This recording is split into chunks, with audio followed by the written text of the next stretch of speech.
Hello everyone, let us start the motion under gravity. Our first topic for session NEET 2021. चलिए बच्चा party start करेंगे motion under gravity. Okay, चलिए अपन start कर देते हैं motion under gravity. So topic का नाम रहेगा मोशन अंडर ग्रेविटी. ठीक है, हमने इसको पढ़ा था बच्चा लोग.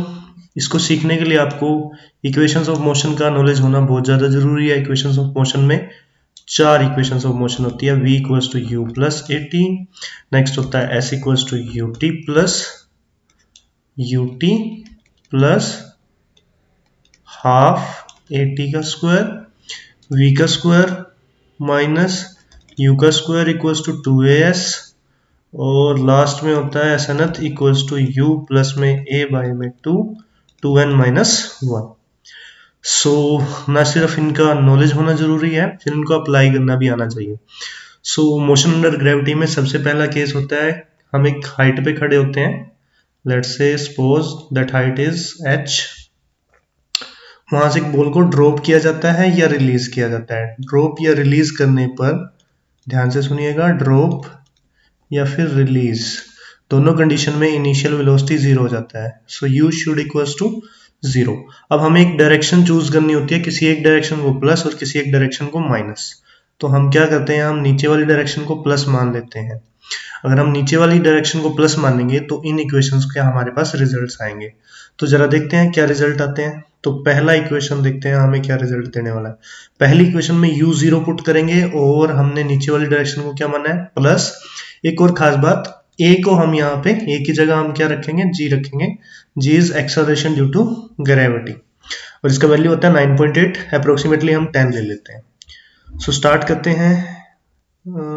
v equals to u plus a t वाली इक्वेशन से, तो u हो गया 0, ये बन गया gt, बिकॉज नीचे वाली डायरेक्शन को क्या माना था, प्लस.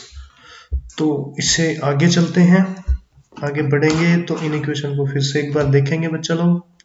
चलिए एक बार मैं फिर से लिखूंगा आपके लिए इसको, तो मैं फिर से लिख देता हूं. सो पहला इक्वेशन क्या हुआ था, v equals to u plus a t. So पहला इक्वेशन हो गया था v equals to u plus a t, जिसको हमने डिराइव कर लिया v equals to g t after doing v equals to 0. next equation s equals to ut plus half at square, जो कि कन्वर्ट हो जाएगा, s की जगह आ जाएगा h, डिस्प्लेसमेंट नीचे को हुई है s, और ut कितना हो जाएगा, ut अपना हो जाएगा 0. सो अब आ जाएगा हाफ, a की जगह हम g ले रहे हैं, वो भी प्लस का क्योंकि नीचे वाली डायरेक्शन प्लस की है. तो h equals to half g t square. Next v का स्क्वायर माइनस u का square equals to 2as. So again u will be 0. This will give us v equals to root 2gh. That is so simple. Next, snth is equals to u plus a by 2n minus 1.